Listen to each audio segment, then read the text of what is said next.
మహాపుష్కరాలు మా సంబరం గొడిచినాయి. 12 రోజులు గోదారి తల్లి ఒడిలా తానాలు జపాలు చేసి తరించిండ్రు తెలంగాణ పబ్లిక్ అంతా.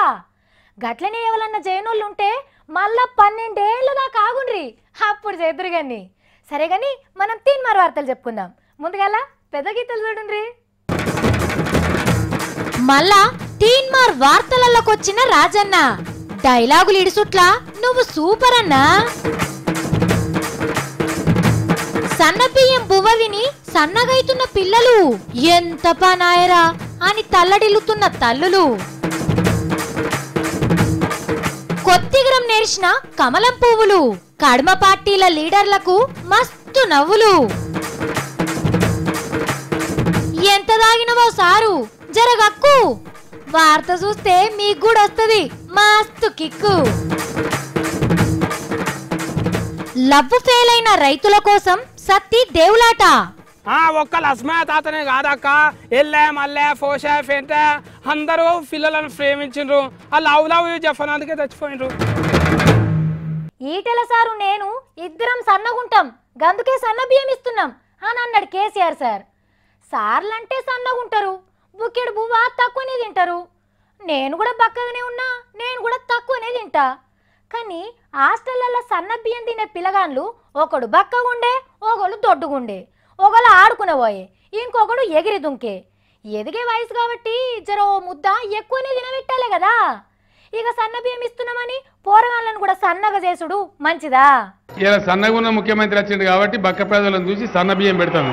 మాట తప్పకుండా సర్కార్ హాస్టళ్లకు సన్న బియ్యమే పోస్తున్నాడు సీఎం సారు. కానీ సన్న బియ్యం పోరగాళ్ళ కడుపులు నింపుతలేవు. అప్పుడేమో దొడ్డు బియ్యం తింటే అరగకపోయేది, ఇప్పుడు సన్న బియ్యం పువ్వ సరిపోక కడుపులు మారుతున్నాయి. ఈ ముచ్చట మేం చెప్తలేము, 20 స్వచ్ఛంద సంస్థలు కలిసి చేసిన సర్వేలా పిల్లగాళ్ళ ఆకలి ముచ్చట్లు బయటపడ్డాయి. ఇదివరకంటే ముక్కిపోయి లక్క పురుగులు తిరిగే దొడ్డు బియ్యం పువ్వ కాబట్టి పోరగాళ్ళ నోట్లకు ముద్ద దిగేది కాదు. బాస్మతి బియ్యం లేక సన్న బియ్యం వండి పెట్టేసరికి 4 మెతుకులు ఎక్కువ తిందామంటే అండలు అడుగు తేలి ఎక్కిరిస్తున్నాయట. ఇక్కడ ఇంకో ముచ్చట కూడా ఉన్నది. సన్న బియ్యం అయ్యే వరకు పిల్లల కంటే ముందుగా చదువు చెప్పే సాలరు టీచర్ అమ్మలే గిన్నెలు పట్టుకొని లైన్లో నిలబడుతున్నారట. మాకింత అన్నం పెట్టురని. సన్న బియ్యం వచ్చిన కాంచెల్లి సాలరు పగడిపువ్వ తెచ్చుకునే బంద్ చేసిరంట చాలా హాస్టళ్లలో. వండేటోళ్ళు, కూరగాయలు తెచ్చేటోళ్ళు, వాచ్మెన్లు, వాళ్ళని గల్వనికి వచ్చినోళ్ళు, ఇట్లా అందరికందరు ఎగబడి తిన్నాక ఈ పిల్లలకు తక్కువ ఏమవుతుంది? మెతుకులు సన్నగానే ఉన్నా మళ్ళా గదే నీళ్ళ సారు, సప్పటి పప్పు, ఆగ్వ కూరగాయలు తెచ్చి వండుతున్నారట. సీఎం సారు మీరేమో పోరగాళ్ళు సరిపోని తినాలి, బలంగా ఉండాలి, మంచిగా చదవాలని తనలాడుతుంటే హాస్టల్ అవుతున్నది గిది సారు. సన్న బియ్యం పోసిన మున్పటి లెక్కనే కడుపులో ఎలుకలు తిరిగితే ఎట్లా సారు? సరిపోను బియ్యం పోసి పంపుండి సారు, మెతుకు మెతుకు మీ పేరు చెప్పుకొని తింటారు పిల్లలు. అబ్బా పాడిందే పాట పాచి పండ్ల పోషన్నట్టు గా సారు ఊకే ఒకటే పాట పాడుతున్నాడు.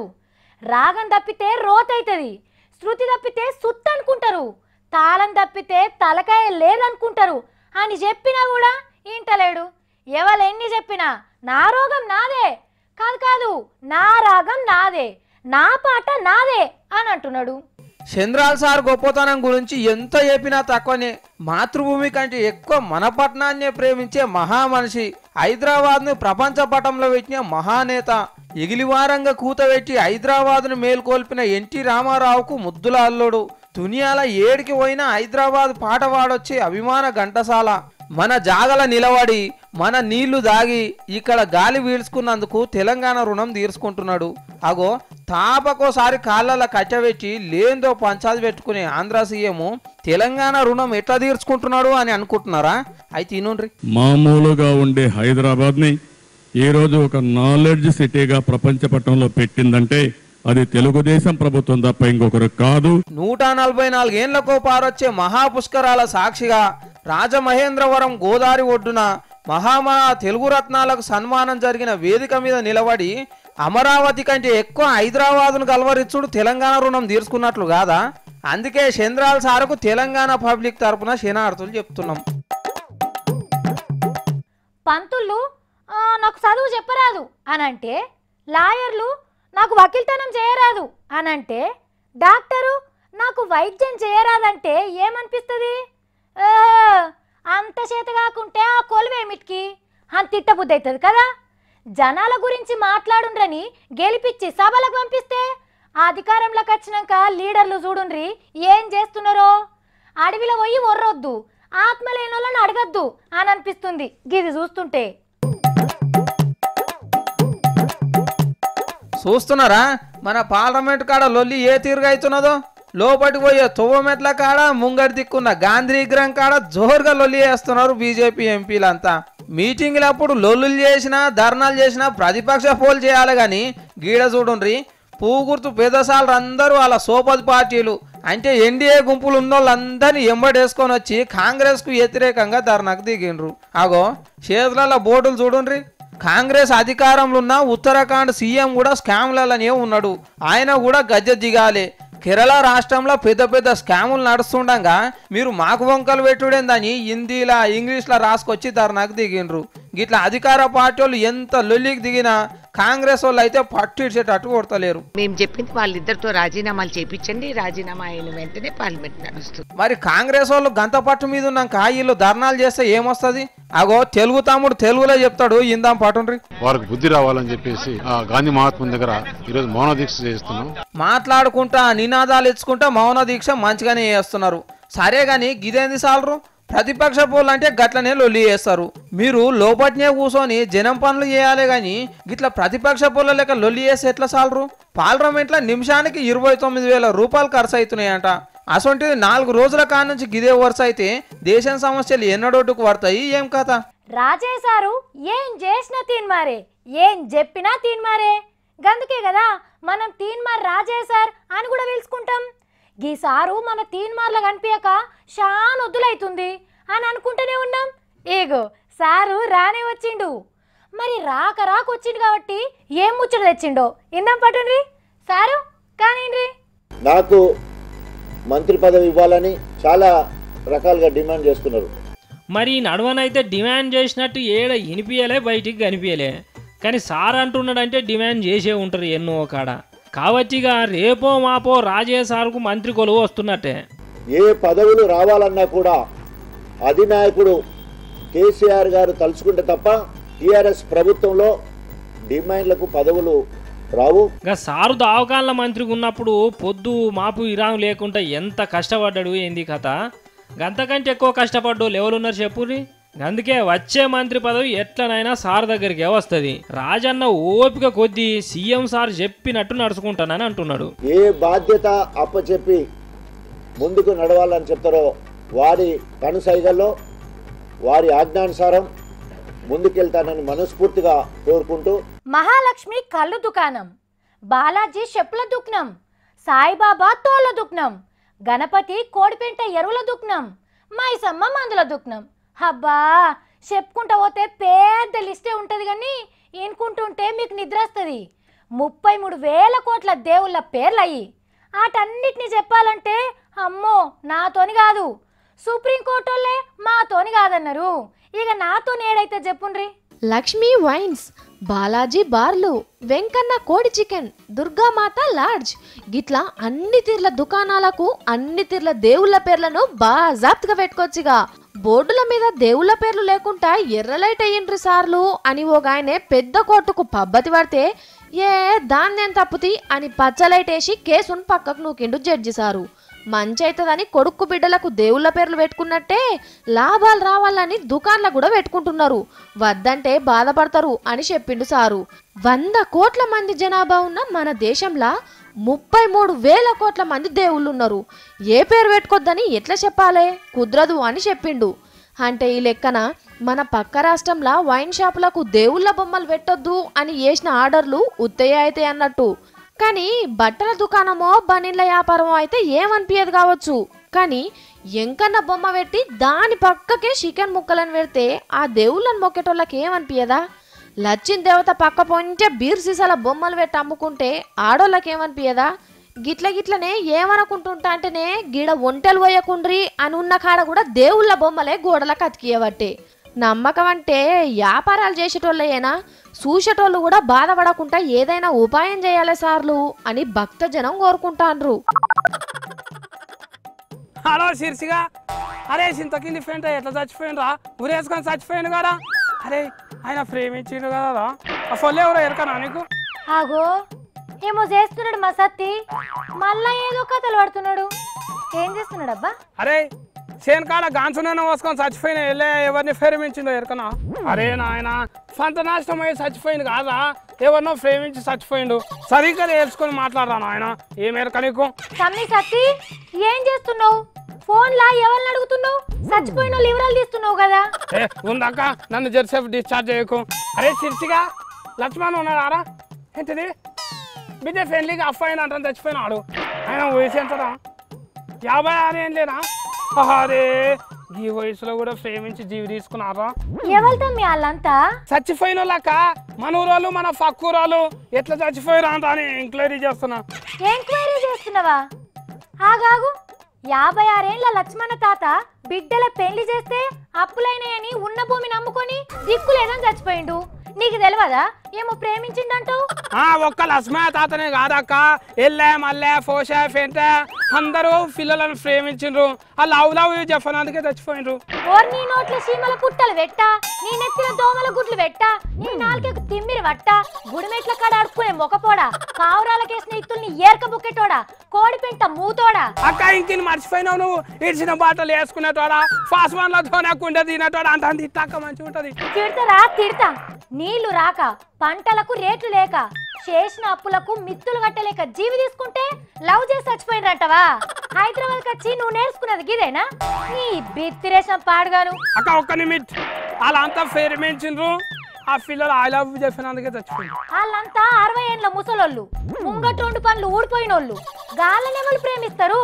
అన్నమో రామచంద్ర అని ఆళ్ళేడిసి చచ్చిపోతే లవ్ అని నువ్వు కొవ్వు పట్టిన మాటలంటవా? వాళ్ళందరూ ప్రేమించినంత నేను గంట కోపం వస్తున్నది. పెద్ద కొలువేలుగా పెడుతున్నావు మంత్రి సార్కి ఇట్లా అంటే నాకు తిక్కలు ఎవరు అమలా? పెద్ద కొలువు ఎలుగబెడుతున్న మంత్ర ఎవరైనా నాకైనా 3 సార్లు దగ్గర వ్యవసాయం శాఖ ఎలుగబెడుతున్నానంట రాత మోగన్ సింగ్ అంట. వ్యవసాయ శాఖ మంత్రి గిట్లా మాట్లాడతాడా? ఇంకో గలీజ్ మాట కూడా అన్నాక గానీ చెప్పొద్దు, ఆడోళ్ళ ముందట సిగ్గుపోతుంది నాకైతే. ఏమన్నాడు తమ్మి చెప్పు. వద్దాక ఆడోళ్ళు ఇంటే ఇజ్జత పోతుంది, లత్కోరు మాటలు మాట్లాడిందాక ఆ ముచ్చట చెప్పొద్దు. కానీ నా నెత్తురు అయితే ఆ ముచ్చట ఇన్నప్పటి నుంచి ఉరుకులాడుతుందాక. రెక్కాడితే గాని దొక్కాడని రైతులాళ్ళు గాళ్ళను సర్కారు ప్రేమించది. ఏం సంపాదన లేదని ఇంటోళ్ళు ప్రేమించరు. గసంటిది గాళ్ళని ఎవరు ప్రేమిస్తారు? కొవ్వు పట్టిన మాటలు కాకపోతే ఇవన్నీ. అక్క మనం ఇండియా భారతదేశంలో ఉన్నామా, మన రైతులు అంటే పాకిస్తాన్ వాళ్ళ? అసలుకే ఇగో మోదీ సార్కు చెప్పి రైతులందరినీ దేశంలోకి వెళ్ళి ఎలాగొట్టి ఫిట్టమా? ఆయనతో పని చేసినా చేస్తారు తమ్మి. అక్క మోదీ సార్కు చెప్పి రాధమోహన్ సింగ్ కు పచ్చి మంచి నీళ్ళు కూడా ఇవ్వద్దంట అని చెప్పాలి. పార్లమెంట్ కి వెళ్ళి నూకేయాలి, పదవి కూడా ఉడవీకాలి. నిజంగానే ఎల్లగొట్టాలి, ఎల్లగొట్టాలి. అయినా జనాలకు వస్తే వాళ్ళే కొడతారు గిసుంటోళ్ళను. అక్క నేను ఉన్నమాట అంటే అక్కలా నేను బిట్టరోడా నీకేం డెలివరీ ఫో అంటున్నారు. నువ్వు కాదు తమ్మి అసలు బిత్తిరోనివి, ఇగో గిసుంటోళ్ళు. అక్క అయితే మనం బిత్తరోళ్ళకే ఓట్లేసి గెలిపించినామా? బిత్తరోళ్ళే మంచిదైందా? అవును తమ్మి, నిజం మాట్లాడితే ఈ లోకం పిచ్చోడంటది. ఇలా అందరికి 5 ఏళ్ళు లోపలికి పోతున్నాయంటే వ్యవసాయం చేసే రైతులకు ఆందాని రాక ఎంతమంది బొందలకు పోతుండ్రో. గాల బతుకులు మారవాలే గాని లత్కోరు మాటలు మాట్లాడి రైతుల ఆవుసు తీసి వాళ్ళని అవమానం చేయకుండ్రి. మాయమైపోతున్నాడమ్మో మనిషి అనేటోడు, మచ్చకైనా లేడు చూడు మానవత్వం ఉన్నోడు. అన్ని కళలల్లా దొంగతనానిదే పెద్ద పీట. ఎందుకంటే పాడేటోళ్ళు పాడితే అయిపోతుంది, ఆడేటోళ్ళు ఆడితే ఒడిసిపోతుంది. కానీ దొంగతనాలంటే ఉత్తముచ్చట్నేనా? అబ్బో ఎన్ని గోడలు దుంకాలే, ఎన్ని కుక్కలకు పిక్కలు అప్పచెప్పాలే. ఇక దొరికితే పోలీసు వాళ్ళ మర్యాద చెప్పనే అద్దు. ఇవన్నిటిని దాటితేనే దొంగతనం. మళ్ళా దాంట్లో చెడ్డ దొంగ, మంచి దొంగ, గరాన దొంగ, గజ దొంగ అని రకరకాలు. ఇక ఇట్లా చెప్పుకుంటా పోతే దొంగ పురాణం మొడవదు కానీ ఇగో గిడా ఓ దొంగ దొరికిండు. మరి గీనేటైపో సుధన్ రండి. మరి గీ సినిమా ఎన్ని మాటలు చూసిండో తెలియదు గాని రవితేజ కంటే ఎక్కువనే దొంగతనాలు చేసిండు. పోలీసు వాళ్ళు వెనక మరలా చేతులు కట్టుకొని నిలబడ్డారు. ఎల్లయ్య మేం చెప్తే నమ్ముతారో లేదో గాని ఇగో ఈ పెద్ద పోలీసారే చెప్తుండు, మీరే ఇనుండ్రి. వాళ్ళ ఊరు చుట్టుపక్కల బోర్లు వేసినాడని చెప్తున్నాడు. మహబూబ్ నగర్ లా వాళ్ళ ఊరోళ్ళు నీళ్ల కోసం తనలాడుతుంటే బోర్ లేపించి దూప తీర్చిండట దొంగతనం చేసిన పైసలతోనే. ఇక ఎన్నడన్నా పోలీసు వాళ్ళకి దొరికినా బెయిల్ కోసం వకీలు పెట్టుకోడు. జస్టిస్ చౌదరి అంత లెవెల్లా ఆయన కేసును ఆయనే వాదించుకుంటాడు పైసలు ఎందుకు ఖర్చు పెట్టాలని. కాగితాలన్నీ తయారు చేసి సంతకం కోసం వకీలు కలుస్తాడు. 12వ తరగతి కూడా పాస్ గాని ఈ ఘరానా దొంగ. వకీలు ఏమన్నా ఎటమటం చేస్తే బయటకు వచ్చినాక ఆయన ఇల్లు లూటే. అడ్వకేట్ ఒక అతను కేసు సరే ఆర్గ్యూ చేయలేదు, బెయిల్ ఫెయిల్ అని చెప్పి కోపంతో అడ్వకేట్ ఇంట్లో 3 సార్లు దొంగతనం చేసినాడు. అడ్వకేట్ ఫైనల్ కాంప్రమైజ్ ఇతని దగ్గర చేస్తున్న డబ్బుకు డబుల్ అమౌంట్ పే చేసి ఇతను కాంప్రమైజ్ అయినాడు. మనోన్ గురించి తెలియక ఎక్కువ దినాలు జైలు ఉండాలని జడ్జి సార్ తీర్పిచ్చినా కష్టమే.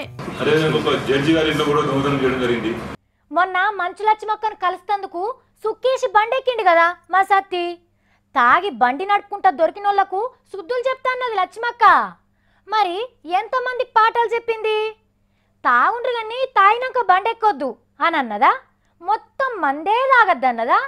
లేకుంటే మందు దాగి సైకిల్ మీద పోతే ఏం కాదన్నదా? ఇవన్నీ తెలుసుకున్నాడు మన బాధ్యత కదా. తెలుసుకుందాం పాండ్రి. ఆగో కారేసుకొని ఏటో బయలుదేరింది గింత రాత్రి పూట. ఓర్ని ముంగట చూడబోతే పోలీసు వాళ్ళంతా తాగినోళ్ళ మూతులల్ల మిషన్లు పెట్టి తాగినోళ్ళని దొరకబడుతున్నారు. ఆగో లక్ష్మక్క కారు కూడా అడ్డం దిగిండ్రు కదా పోలీసు వాళ్ళు. కార్లో చూడబోతే ఎవ్వలేరు. ఆయనత లక్ష్మక్క కూడా మిషన్ పెట్టి చెక్ చేస్తారా ఏంది? అర్రే మిషన్ దేనే తెచ్చిండ్రు. ఆగో ఊదిపిస్తున్నారు. అక్క అట్లట్ల మీద మీద ఊదుతున్నదా ఏంది? మళ్ళా మళ్ళా మళ్ళీ ఊదు ఊదు అని అంటున్నాడు పోలీస్ ఆయనే. అమ్మయ్యా ఎర్ర లైట్ ఎలగలే. అయినా తాగద్దన్న మేడమే ఎందుకు తాగి కారు తోలుతుంది? గీ పోలీసు వాళ్ళు ఎట్లా బండి ఆపుతారు అని అనుకోకుండ్రి. అస్సలు కథ ఏందంటే తాగి బండి నడిపితే ఎంత టొల్లైనా సరే ఇడిచిపెట్టరు అని చెప్పేదందుకే ఈగో మంచు లక్ష్మక్క గింత రాత్రిలి గిట్లా కారేసుకొని పోలీసు వాళ్ళకచ్చింది. కానీ రోడ్ల మీద టక్కర్లు తక్కువ చేస్తేందుకు గింత కష్టపడుతున్న మంచు లక్ష్మక్కను అందరు మెచ్చుకుంటాండ్రు. ఈ అక్క మాటలిన్న శానా మంది బండెక్కేటప్పుడు తాగకుంటుంటారు అని అనుకుంటాండ్రు. కనబడని 4వ సింహానికి మస్తు బాధలుంటాయుల్లా. ఎంతైనా మన లెక్కనే వాళ్ళు కూడా మనసులే కదా. ఎగిలివారంగా లేస్తే ఆ కేసు ఈ కేసు ఆ గొడవ ఈ గొడవలతోని మస్తు అలిసిపోతారు పాపం. అందరు పోలీసు వాళ్ళు ఏమో గాని ఈసారైతే డ్యూటీలా మస్తు అలిసిపోయిండు. యాస్టకొచ్చి బజాట్లనే మైకేల్ జాక్సన్ లెక్క స్టెప్పులేసిండు అందరు ముంగట. గిన్ని దినాలు పోలీసు వాళ్ళ పవర్ ఏందో చూసేది కదా. మరి ఇప్పుడు డాన్స్ చూస్తారా? చూడండి. ఇగో ఈయన AK-47 మందు గుండా సోటి పోలీసు ఈయన ఎంత వడిగా నడుస్తున్నాడో చూడుర్రి. అరే రే రే తుపుక్కున వడిరో భూమి బెనికినట్టున్నది గాని లేవాలే లేవాలే సారు. ఎవ్వరు చూస్తలేరు. మెల్లగా మెల్లగా ఇక అందరు దూరం పోర్రి.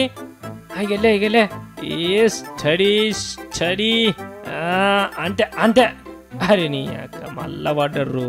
దుఃఖ తక్కువ ఆసర లేక జొలుగుతున్నాడు రా పాపం. కాళ్ళల్లో బలం కూడా లేనట్టున్నది. ఇంకో పెగ్గు ఎక్కువ వేసేది ఉండే. అగో అంబాడుతావు అంబాడు ఉయ్యాలుగుతున్నాడు. ఊగు ఊగు మంచిగూగు సారు మంచిగూగు. ఎవ్వరు లేరు సిగ్గుపడతావు ఏం కాద్ది. అగో వైన్స్ లో డ్యూటీ చేస్తే సార్కి ఎన్ని తిప్పలో చూడుర్రి. ఓ ఓ ఓ స్టడీ స్టడీ గంతే. అరే లేస్తే తక్కువ తాగిండని ఇంతమంది ఇజ్జదు పోదా? అగో అందుకనే లేస్తలేనట్టున్నాడు సారు. ఇగో ఈ అన్నకు డ్యూటీ అంటే మస్తు పానం. పోలీస్ డ్యూరేస్ ఇడిసి సుక్కేస్తే అస్సలు కిక్కెక్కది ఈ సార్కు. ఇగో గిట్లా మందు డ్యూటీలో 4వ సింహం అలిసిపోయి లేస్తలేదని పబ్లిక్ పట్టుకపోయి పీట మీద వండబెట్టిర్రు సార్ను. అబ్బా సారు నిద్రలో కూడా మందు డ్యూటీనే కలవరిస్తున్నాడు చూడుర్రి. మరి సారు సిన్సియారిటీ గింతగానం ఎరకైంది కాబట్టి పోలీసు రత్నానే ఓ బిరిదిచ్చి ఫుల్ బాటిళ్ళ నడుమ కూసోబెట్టి మందుతోటి తానం చేపించి పెద్ద సన్మానం చేయాలని అనుకుంటున్నారు ఉత్తరప్రదేశ్ పెద్ద పోలీస్ సార్లు. చూసింది కదా ఇవి ఇలా నేను పట్టుకొచ్చిన 3 మార్ ముచ్చట్లు. మళ్ళీ 3 మార్ వార్తలలో కలుద్దాం. అప్పటిదాకా చూస్తూనే ఉండుండ్రి V6.